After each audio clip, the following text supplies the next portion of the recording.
जय Hind. Future of India और आप सभी का स्वागत है। इस वीडियो में stone textiles India limited company को डिस्कस करने जा रहे हैं। सबसे पहले समझेंगे कि शेयर के प्राइस में गिरावट गिरावट तो खैर नहीं हो रही है। अभी प्राइस देखेंगे तो कंसोलिडेशन फेज में चल रहा है और स्टॉक का प्राइस उस कंसोलिडेशन फेज से यानी कि जो दो प्राइस के बीच में इस कंपनी का शेयर प्राइस कई दिनों से घूम रहा है, इसको ब्रेक करके ऊपर निकलने वाला है। तो इस चीज को समझेंगे कि ये ब्रेकआउट कब होगा और ब्रेकआउट पे जो लोग एंट्री लेना चाहते हैं उन्हें क्या स्ट्रेटेजी फॉलो करने की जरूरत है। साथ में मान लीजिए किसी व्यक्ति का पहले से इस कंपनी में इन्वेस्ट है, बहुत सारे शेयर्स कंपनी के बाई करके रखा हुआ है, तो उससे चूंकि बहुत से ऐसे लोग होंगे जिसके पास इस कंपनी के शेयर अभी लॉस में होंगे, तो इस लॉस को कैसे रिकवर करना है इस नए साल में, इस चीज को भी इस वीडियो में बताऊंगा। साथ में यह भी कि कंपनी से जुड़े हुए क्या लेटेस्ट अपडेट है, कंपनी के क्वार्टर 3 के नंबर कब तक आ रहे हैं, क्वार्टर 3 के नंबर का कंपनी के शेयर प्राइस पे क्या इफेक्ट पड़ने वाला है, इन सभी चीजों को हम लोग डिटेल में समझेंगे। हमें एक बात ये समझना होगा कि इलेस्टॉन टेक्सटाइल्स लिमिटेड जो कंपनी है, ये यहाँ पे समझेंगे तो टेक्सटाइल के सेक्टर से बिलोंग करती है। और टेक्सटाइल के सेक्टर में जब हम बात करते हैं तो काफ़ी मतलब फेमस ये स्टॉक है। शुरू से जब से ये लिस्ट हुआ था 21 बार में, तब से ही काफ़ी ये रिटेल इन्वेस्टर को उनके लिए पसंदीदा स्टॉक रहा, क्योंकि स्टॉक में तमाम तरह के कॉर्पोरेट एक्शन समय समय पर होते रहते हैं। शेयर के प्राइस बढ़ने से तो एप्रिसिएशन आपको मिलता ही है, साथ में जब कंपनी कॉर्पोरेट एक्शन यानी कि जब बोनस और स्प्लिट या डिविडेंड देती है तो उससे भी बहुत तरीके से जो इसके निवेशक है उसकी कमाई होती रहती है। इस वजह से ये स्टॉक रिटेल इन्वेस्टर में काफ़ी फेमस है। और देखेंगे तो जो सरकार है हमारे देश की गवर्नमेंट, उसका भी फोकस रहता है टेक्सटाइल के सेक्टर में जो काम करने वाली कंपनियां हैं उनको बढ़ावा देने की। ओवरऑल टेक्सटाइल इंडस्ट्री को ही हमारे देश की गवर्नमेंट बढ़ावा देना चाहती है, ताकि हम टेक्सटाइल के मामले में चीन और बांग्लादेश से आगे निकल कर टॉप 1 पे आ सके। तो जिस सेक्टर में गवर्नमेंट का सपोर्ट है, अगर उस सेक्टर के स्टॉक में आप पैसा लगाते हैं और समय देते हैं तो निश्चित ही आपको उसमें पैसा बनेगा। बहरहाल इस कंपनी की बात करें तो अभी देखिए मार्केट कैप कम होकर 420 करोड़ हो गए, क्योंकि शेयर के प्राइस कम होने से मार्केट कैप पर भी असर पड़ता है। हालांकि रिटर्न ऑन इक्विटी देखेंगे तो अभी भी तकरीबन 3% के आसपास यहाँ पे बना हुआ है, जो कि कोई छोटी बात नहीं है, बहुत बढ़िया बात है। और रिटर्न ऑन इक्विटी ये दर्शाता है कि आने वाले समय में आपकी कम मतलब अगर इन्वेस्टेड है आप इस शेयर में, तो इस रिटर्न ऑन इक्विटी की बदौलत आपके इन्वेस्टमेंट को रिटर्न तगड़ा मिल सकता है। इस चीज़ को समझने के लिए सबसे पहले एक साल के चार्ट में यहाँ पे आते हैं। देखिए यहाँ पे ऐसा समझ में आएगा कि स्टॉक का प्राइस डाउन ट्रेंड में है, हालांकि डाउन ट्रेंड में नहीं है। ध्यान से समझेंगे स्टॉक का प्राइस अभी कंसोलिडेशन फेज में है। 50 पैसे से लेकर 70 पैसे के बीच में स्टॉक का प्राइस कई दिनों से घूम रहा है, इसको कहते हैं कंसोलिडेशन फेज। अब यहाँ पे देखेंगे तो पहले भी इसी रेंज के आसपास इसने समय बिताया था, यहाँ पे देखिए, और इस रेंज में समय बिता के फिर प्राइस ऊपर निकला। कितना लंबा इसमें ब्रेकआउट देखने को मिला।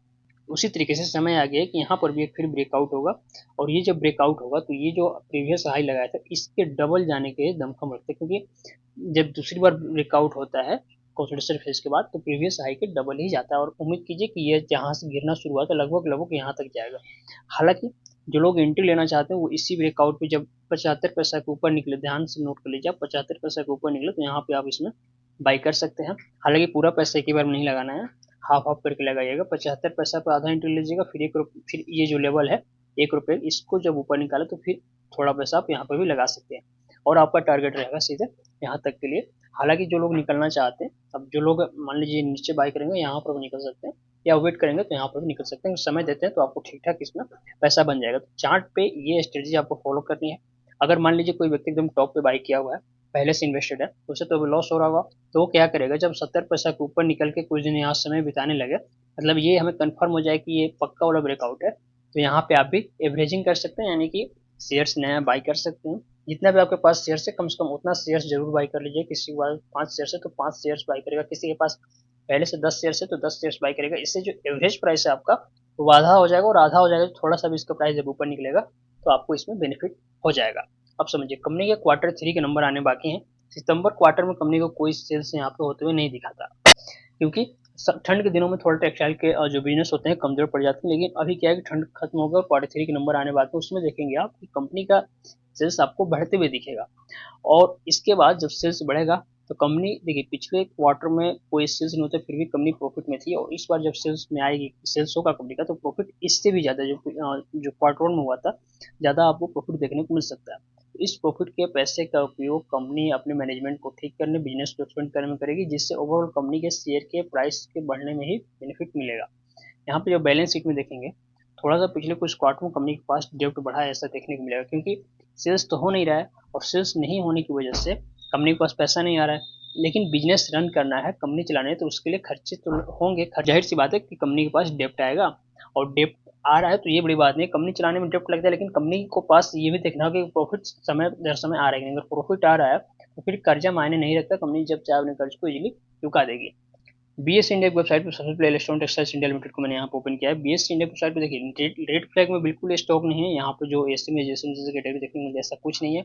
इसके अलावा यहाँ पे अभी कोई कुछ खास लेटेस्ट अपडेट यहाँ पे है नहीं। नीचे देखेंगे तो यहाँ पे आपको मार्केट डेप्थ दिख जाए। कॉर्पोरेट एक्शंस में जैसे मैंने बताया कि समय समय पे इसमें कॉर्पोरेट एक्शंस होते रहता है, तो ये भी आपको यहाँ पे देखने को मिल जाएगा। कुछ खास लेटेस्ट अपडेट नहीं है, हालांकि जब आप इसमें जाएंगे क्या इन दिनों चल रहा है कॉर्पोरेट अनाउंसमेंट, तो यहाँ पे थोड़े बहुत नोटिफिकेशन आपको कुछ देखने को मिल सकते हैं, लेकिन वो अभी काम के नहीं है। हमारे लिए मेन जो चीज़ है वो कि कंपनी के कब Q3 के नंबर आ रहे हैं, बाकी ये जो हाल फिलहाल में ऑडिटिंग चल रहा है इससे हमें कुछ लेना देना नहीं है। तो ओवरऑल अगर बात करें stone textiles India limited company का, तो इस कंपनी में आप देखेंगे तो जैसे मैंने बताया कि लॉन्ग टर्म के लिए अगर आप इन्वेस्टेड हैं तो आपको इसमें 1 रुपये का भी नुकसान नहीं होगा, और जितना भी लॉस हो रहा है उससे डबल आप प्रॉफिट में इस स्टॉक में निकलेंगे। नया बाई करते हैं तब तो फिलहाल लॉस होने के चांसेस नहीं, क्योंकि अभी कंसोलिडेशन से बाहर निकलेगा तो यहाँ पे आपको ब्रेकआउट पे बढ़िया एंट्री दीजिएगा और तगड़ा पैसा बनते हुए दिख जाएगा। बहरहाल मन में कोई अभी भी कंफ्यूजन है, सवाल है, कमेंट में जरूर पूछिएगा। इंस्टाग्राम पर जुड़कर मुझसे पर्सनली बातें कर सकते हैं, मैं सबके कमेंट का रिप्लाई देता हूँ। मिलते हैं अगली वीडियो में, तब तक के लिए जय हिंद।